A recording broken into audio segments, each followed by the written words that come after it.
कुशल संगठनकर्ता, party के पुराने चेहरे। दरअसल वो चेहरे जिन्होंने बतौर संगठन महामंत्री लंबे अरसे तक काम किया, लेकिन पर्दे के पीछे रहने वाले उन शख्स को पहली बार पार्टी जयपुर की सांगानेर विधानसभा क्षेत्र से चुनाव में उतारती है और पहले ही चुनाव में जीत दर्ज कर वो विधानसभा में एंट्री करते हैं। लेकिन सब हैरान तब हो जाते हैं जब वो बतौर मुख्यमंत्री विधानसभा में शपथ ग्रहण करते हैं। दरअसल हम बात कर रहे हैं मुख्यमंत्री भजनलाल शर्मा जी की, जो इस वक्त सुदर्शन न्यूज से खास बातचीत के लिए हमारे साथ मौजूद हैं। सर, स्वागत है आपका हमारे चैनल। बहुत बहुत धन्यवाद। बहुत बहुत धन्यवाद। सर, आप 27 साल की उम्र में पहली बार सरपंच के चुनाव लड़े थे और उसके बाद आपने लंबे अरसे तक पार्टी के लिए काम किया। सर, आपने उम्मीद की थी, क्या एक्सपेक्टेशन थी आपको कि बतौर मुख्यमंत्री में कभी बनूंगा? ये राजनीति में जब काम करते हैं तो किसी को पता नहीं होता है कि उसको क्या दायित्व है। राजनीति में बस काम करना, तो संगठन का कार्यकर्ता के रूप में काम किया और धीरे धीरे संगठन का काम करते हुए पार्टी ने जो मेरे को जिम्मेदारी दी, जिम्मेदारी को मैंने पूर्ण निष्ठा के साथ निभाया और अभी भी मेरे को ये जिम्मेदारी दी है। निश्चित रूप से इसको मेरे से इच्छा और अपेक्षा है, उसके अनुरूप में उसका भी निर्वहन करूं। लोकसभा चुनाव भी चल रहे हैं सर, लगातार पीएम मोदी भी यहाँ पर राजस्थान के दौरे कर रहे हैं। उन्होंने यहाँ बांसवाड़ा में ही आके एक संबोधित किया था कि अगर कांग्रेस यहाँ पर आ जाती है तो कहीं ना कहीं जो मुसलमान हैं उनको जो संपत्ति है उसमें बंटवारा हो जाएगा।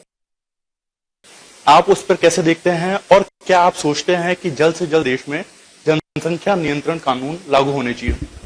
देखिए, मैं कहना चाहता हूं, कांग्रेस ने हमेशा तुष्टीकरण के आधार पर राजनीति, कांग्रेस ने हमेशा तुष्टीकरण, भ्रष्टाचार, झूठ और लूट की कहानी कांग्रेस की रही है। कांग्रेस अपने वोट बैंक के लिए क्या कहती है, कैसे कहती है, ये आप सभी को मालूम है। इतना कह सकता हूं कि देश के यशस्वी प्रधानमंत्री नरेंद्र मोदी जी के नेतृत्व में 2014 के बाद जो देश में परिवर्तन आया है, जनता इसको महसूस कर रही है। देश में परिवर्तन किस तरह से है, चाहे वो हमारी गरीब कल्याण की योजना हो या हमारे विकास की योजना है या हमारी सीमाओं की सुरक्षित होने की तो काम किया हो या दुनिया में भारत का गौरव। 2014 के बाद देश के यशस्वी प्रधानमंत्री नरेंद्र मोदी जी ने इतना जबरदस्त काम किया। सर, जनसंख्या नियंत्रण कानून पे आप क्या सोचते हैं? देखिए, मैं कहना चाहता हूं कि कानून एक जैसा होना चाहिए सभी के साथ। और उत्तराखंड ने इसी तर्ज पे यूसीसी को ड्राफ्ट तैयार कर दिया है, लागू भी करने वाली है। वैसे राजस्थान वासियों को कब यूसीसी का लाभ मिलने वाला है? देखिए, ये आगे बात करते हैं। सपोज सर ऐसे केसेस उनके ऊपर फाइल हुए तो क्या फ्यूचर में इन्वेस्टिगेशन होगी? देखो, मैं एक कहना चाहता हूं आपसे कि आप मुझसे मान लीजिए, मोदी जी ने कहा है कि किसी भी तरह का भ्रष्टाचार नहीं होगा। आपने देखा है इस देश के अंदर जिस तरह से भ्रष्टाचार हुआ है, आपने कभी उनसे प्रश्न किया है? आपने उनसे कहा है कि किस तरह से देश का दोहन किया है? 2014 की पहले की स्थिति आपने देखी है? कितनी उम्र थी आपने देखी है 2014 से पहले की स्थिति? नहीं है तो उसकी जानकारी करिए। 2014 से पहले इस देश की स्थिति क्या थी, किस तरह का इस देश में भ्रष्टाचार, किस तरह की कहानी हो रही थी? 2014 के बाद आपने कोई भ्रष्टाचार सुना है? जो कहते हैं वो करते हैं। देश के यशस्वी प्रधानमंत्री नरेंद्र मोदी जी का विजन है। जी सर, और आप अभी फिलहाल में डूंगरपुर बांसवाड़ा आए हुए हैं।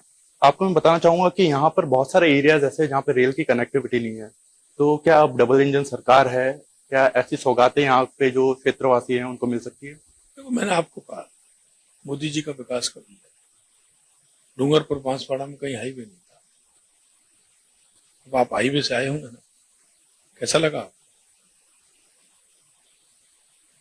रतलाम से बांसवाड़ा डूंगरपुर की रेलवे लाइन आ रही है, 70 साल में क्यों नहीं आई? किसी की मंशा काम करने की थी?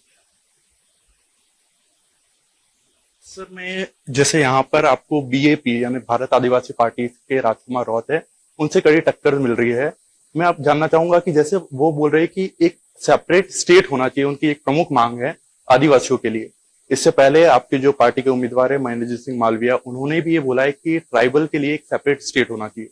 इस मांग को आप कैसे देखते हैं? देखिए, मैं कहना चाहता हूं कहीं कोई बाप टक्कर में नहीं, कोई टक्कर में नहीं, किसी तरह से,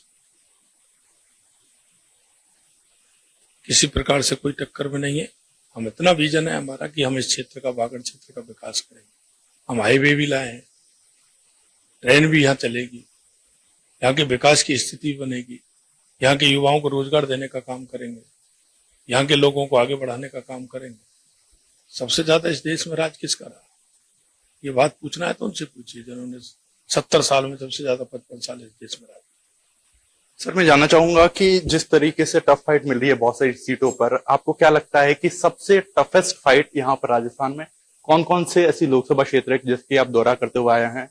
और बाड़मेर का भी मैं एक सवाल करना चाहूंगा कि बाड़मेर में जो निर्दलीय प्रत्याशी है रविंद्र सिंह भाटी, उनसे कहीं आपकी मुलाकातें भी हुई, लेकिन क्या वो एक जो समर्थन था या बात थी वो क्यों नहीं बन पाई? देखिए, मैं कहना चाहता हूँ राजस्थान में 25 की 25 सीट हम जीते, 25 की 25 सीट हम जीते, 14 में भी जीती, 19 में, और अब की भी 25 सीट। कोई मुलाकात सीएम होने के नाते कोई भी आ सकता है मुलाकात करने के लिए। ठीक है सर, एक आखिरी सवाल था, क्योंकि जब हम आ रहे थे इंटरव्यू से उससे पहले हमने हमारी सोशल मीडिया साइट्स पे भी डाला था, उनमें से कई व्यूअर्स ये जानना चाह रहे थे कि भजनलाल शर्मा जी से ये पूछेगा कि जब वो सीएम बने थे उसके कितने समय पहले उनको ये जानकारी हो गई थी कि वो चीफ मिनिस्टर बनने वाले? ये मैं कई बार कह चुका, मेरा जब नाम प्रस्ताव हुआ, जब मुझे मालूम, उससे पहले मुझे कुछ नहीं। और ये भारतीय जनता पार्टी है, और ये भारतीय जनता पार्टी में किसी परिवार की पार्टी नहीं है, किसी जाति की पार्टी नहीं है, ये सभी की पार्टी है। और इसीलिए लोग भारतीय जनता पार्टी को पसंद करते हैं। भारतीय जनता पार्टी का कार्यकर्ता नीचे से काम करता हुआ आता है। भारतीय जनता पार्टी 36 कौमों की पार्टी, भारतीय जनता पार्टी सभी की पार्टी है। और यहां ऊपर से नहीं है, कोई परिवार का नहीं है। आप जितने भी हमारे राष्ट्रीय अध्यक्ष बने उनको देख लीजिए, प्रदेश अध्यक्ष प्रदेशों में बन रहे हैं उन्हें देख लीजिए, मुख्यमंत्री बन रहे हैं उनको देख लीजिए। जो काम करता है, लोग जिस हिसाब से पार्टी का संगठन है, संगठन जो काम करता है, संगठन व्यक्ति सर्वोपरि, हमारा हर निर्णय सर्वोपरि होता है। हमारी जो केंद्र की कोर टीम है वो करती है, प्रदेश की कोर टीम है, प्रदेश का काम। ये कोई जाति का संगठन नहीं है, परिवार का नहीं है। लोग परिवार के लिए कर रहे हैं, कोई अपनी बेटी के लिए कर रहा है, कोई बेटी के लिए कर रहा है, कोई भाई के लिए कर रहा है, कोई किसी के लिए, भतीजे के लिए कर रहा है। यहाँ जिस विचार को लेकर के चल रहे हैं, जिस विचार की बात करते हैं, जिस संस्कृति को लेकर के चल रहे हैं, राष्ट्र को सर्वोपरि मानने वाले, पहले हमारे लिए राष्ट्र आवश्यक।